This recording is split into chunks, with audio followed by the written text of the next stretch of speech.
Hello, my name is Ling Huang. I am a board certified behavior analyst working at the AJ Drexel Autism Institute at Drexel University. Today, I will be sharing information with you about improving social communication in children on the autism spectrum. Before I start discussing strategies to support autistic students with social communication, I will very briefly talk about what autism is. Autism is a neurodevelopmental condition with genetic underpinnings that is characterized by two areas of deficit. First, social communication, and second, behavioral flexibility. Um, Even though autism is characterized by only two areas of deficit mentioned above, it affects child development across all developmental areas. And this results in a unique combination of strengths and needs for each individual on the spectrum, including in the learning area. It is important to note that research has shown time and time again that autism is not caused by bad parenting or vaccines. And just like all of us, individuals with autism have roles to play, dreams to achieve, and contributions to make in the society. Intervention for autism, it's aimed at empowering, promoting self-determination, and addressing barriers to well-being. And this can be done through evidence-based clinical and educational approaches, societal education, and importantly, this should be done in a collaborative, scientifically informed, and interdisciplinary action manner. Autism is manifested as a spectrum, including in the communication domain. Expressive language skills can range from completely nonverbal to large vocabulary. Lack of language delay does not rule out ASD. And here are all the areas that can be manifested as a spectrum for autism. But just notice here that for expressive language, it can range from someone with really limited language to someone with really sophisticated language. So it's important to note that just because someone is showing very extended vocabulary doesn't mean that you can rule out autism if they're also showing other relevant symptoms. So zooming into our main focus today, social communication. What is it? So we think of that as speaking vocally, gesturing, exchanging pictures, and or using an augmentative and alternative communication device with others to tell others your wants, needs, or interest. Thinking about social communication for autistic students in the school setting. Autistic students may have difficulties communicating and interacting with peers and adults, developing and maintaining friendships, self-advocating for their needs, and understanding what behaviors are expected in school. So I just wanted to give an example for us to kind of put ourselves in the shoes of autistic students. So imagine joining a football game without knowing any of the rules of the game. No one has explained the position, strategies, or even how to score to you. So it could feel very overwhelming and confusing, and your ability to participate would be greatly limited. Now, think about how much more difficult it will be if the rules weren't just unwritten, but also constantly changing based on the situation, the people involved, or the environment. So for autistic students, navigating social communication can feel just like that, except that the game that they're trying to participate in is everyday life at school. So social rules, unlike football rules, are far more complex, subtle, and often unspoken. Things like knowing when it's okay to interrupt, how close to stand to someone, or how to interpret facial expressions or tones of voice require understanding of hidden social nuances that aren't explicitly taught.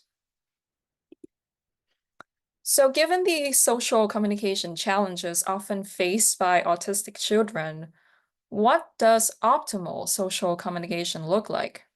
Well, it should look like, it should be very clear, accessible, and easily understood by everyone. It should be efficient, conveying information effectively without any unnecessary complexity or delay. And importantly, it should occur without challenging behaviors such as tantrums, screaming, aggression, or self-injury, fostering positive and smooth interactions. Um, and let's take a moment to acknowledge the reality of social communication for your child. Um, it's important to recognize that your child's social communication today might not be where you would like it to be, and that is okay. Um, every child is unique, and the journey toward improving communication looks very different for each family. Second, social communication development requires variable opportunities to practice. Some children may need more time and repeated chances to learn and refine these skills. Finally, the good news is that there are effective teaching strategies available to help you and your child to work toward your communication goals. And I will go into more detail about those strategies next. So here are the strategies that I will be discussing today.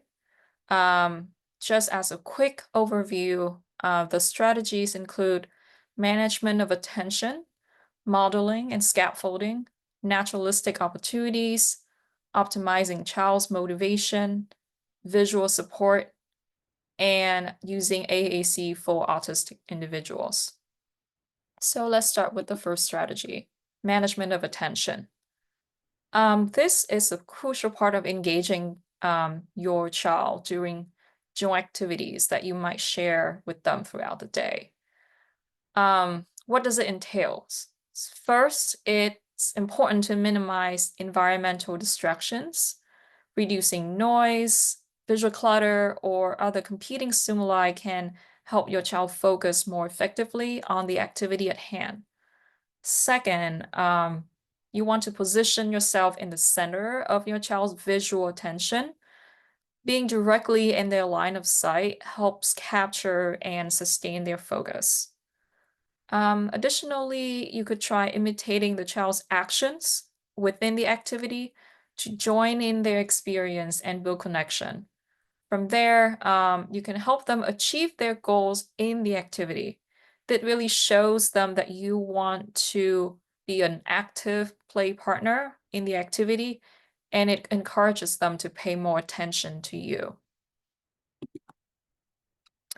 The second strategy is modeling and scaffolding. These are also essential techniques to support your child's communication development. You can start by modeling different functions of communication, such as requesting, commenting, greeting, and do so frequently during daily activities across various settings. So in the home, school, and community. When you model for your child, it's important to use both spoken language and your child's preferred communication modality. So this could include speaking, signing, gesturing, or using an augmentative and alternative communication system, or AAC. After modeling, give your child time to respond by either by imitating you or initiating communications themselves. Our research that was funded by the Wow Foundation had shown that receptive language, which is the child's ability to understand what others say, improves in students on the autism spectrum when adults consistently provide opportunities for communication and receive expert coaching on how to do so effectively. So this really highlights the importance of focusing on a variety of communicative functions, not just requesting. And we'll explore some more examples of these functions on this next slide. So this slide highlights the wide range of communicative functions we all use in daily life, showing just how diverse our communication needs truly are. We don't just request or ask for things. We also comment, share, protest, express feelings, greet others, and so much more. Autistic children, like anyone else, have these same needs and should be supported in expressing themselves across all of these communicative functions. By fostering this diversity in communication, we can empower them to participate more fully in their relationships, activities, and communities.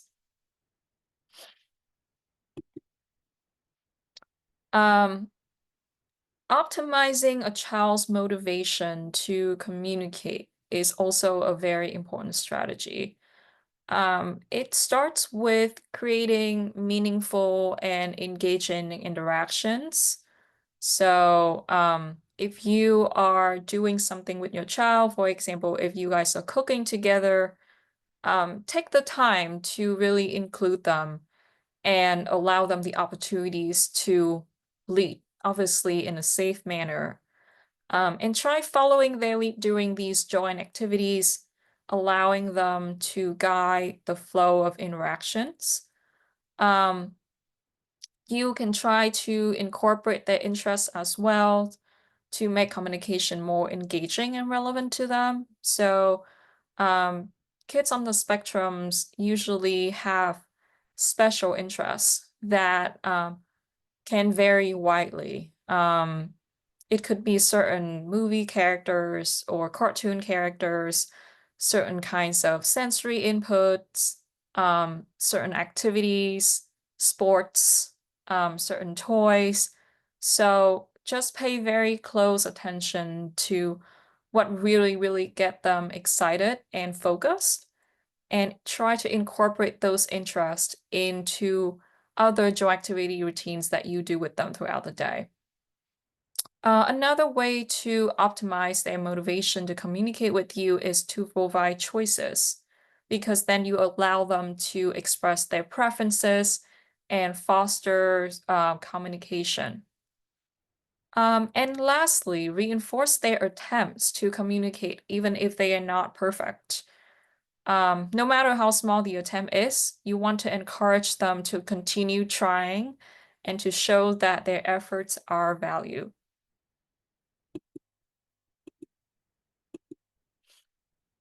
Um, so the next strategy is embedding naturalistic opportunities to practice communication throughout a day.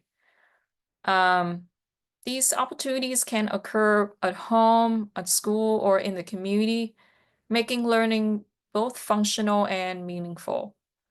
Um, by integrating communication practice into familiar activities like getting ready in the morning, eating lunch at school, or completing homework after school, children can develop essential skills, like requesting, initiating interactions, and following directions in real-world contexts. These small and everyday moments can be very powerful teaching opportunities when approached with intention and support. Maybe these are things that you have done naturally before, but again, this highlight the intentionality of thinking about what skills do I want to model or teach my child when it comes to communication, and how can I embed those opportunities into what we usually do every day will really make a difference.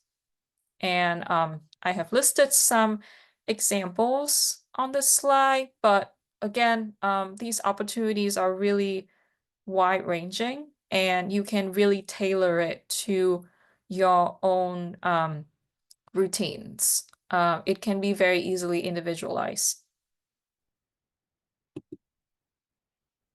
One thing to note when we embed naturalistic opportunities to practice social communication, it is important to balance both structure and flexibility. So first, regarding structure, building predictable daily routines is essential, especially for our children on the spectrum, because it provides a sense of stability and helps children understand what to expect. So recall that example about the football field earlier, how uncertain the world can seem to our friends on the spectrum. What we're trying to do here is to mitigate the uncertainty of the natural environment by providing visual or auditory indicators for time and space. So examples like visual schedules, timers, verbal prompts can further clarify the time and space for activities.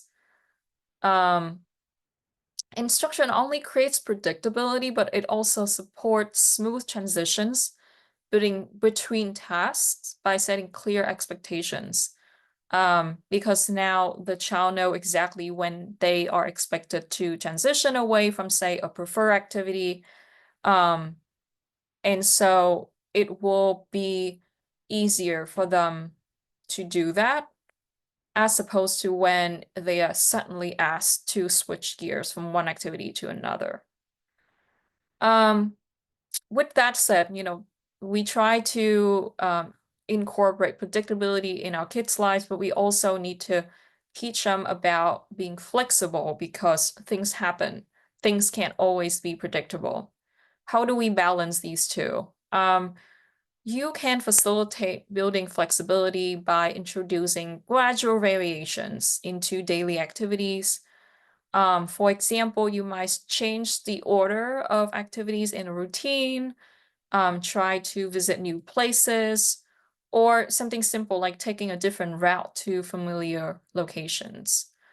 Now, we should do so thoughtfully because doing that suddenly can really throws a lot of autistic kids off. So to ensure that these changes are manageable for them, you want to use support like pre-warning the child about what's coming and introducing changes in small incremental ways over time.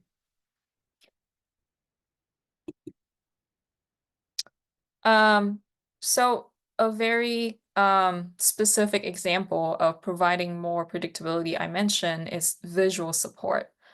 It is a tool that uses pictures or other visual aids to help communicate with children who struggle to understand or use language. So these can be photographs, illustrations, objects, written words, or lists. And given that autistic children might experience challenges with understanding or using language, um, again, like I said, these visual supports can really help to provide more structure and routine, encourage independence, improve understanding, avoid frustration and anxiety, and provide opportunities to interact with others. And here are some examples of what visual supports can look like. But again, this is a whole world of creativity and individualized strategies that you can tailor to your child or learner.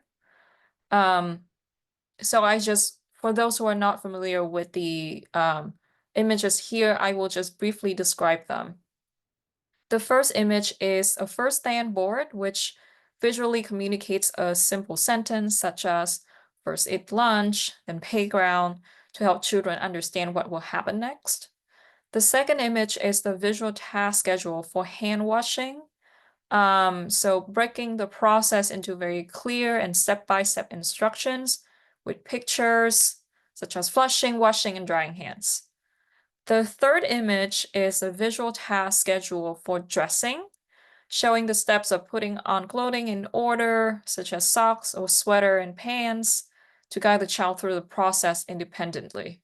And note that it is very conveniently put on the child's closet. So it's right there to help the child transition in the morning. A little bit about assistive technology for autistic individual. I do want to give a disclaimer that this is not my area of expertise. This would be the realm for a speech pathologist. What I'm sharing here is information that has been approved by the by ASHA. So if you are interested in learning more about this topic, I highly encourage you to reach out to a speech pathologist to receive more consultation for your learner or child. Assistive technology can help individuals with autism improve and strengthen their communication skills, regardless of their ability to speak. Just breaking down the term a little bit more, augmentative means to add to someone's speech, alternative means to be used instead of speech. AAC can be used by individuals temporarily or throughout their life, depending on the learner's needs. And there are many forms and options that AAC comes in. There is no-take or low-take options such as gestures and facial expressions, writing, drawing, spelling words by pointing to letters, pointing to photos, pictures, or written words, or more high-tech options like an app on an iPad or a speech-generating device. And it's important to note that a person may use different types of AAC because there are many ways that we all communicate. So just because they are using the AAC device, for example, doesn't mean that we won't pay attention to or honor other communicative attempts in other forms. Say if they are pointing or signing using body language, we honor all forms of communication. And again, the best person to talk about supporting your child with AAC is the speech language pathologist. And that is all the content that I hope to share with you all today. If you have any questions or concerns, please reach out to the email listed on the slide and include your information about your name, your child's name, and your child's campus. And we would happily answer any questions you have through email. Thank you so much for listening. Thank you so much. If anyone has any student-specific questions, please use the email address in that last slide. Thank you so much for joining, and we'll be sending out the recording shortly. Have a nice day. Thank you. Thank you so much. Appreciate it. Bye-bye.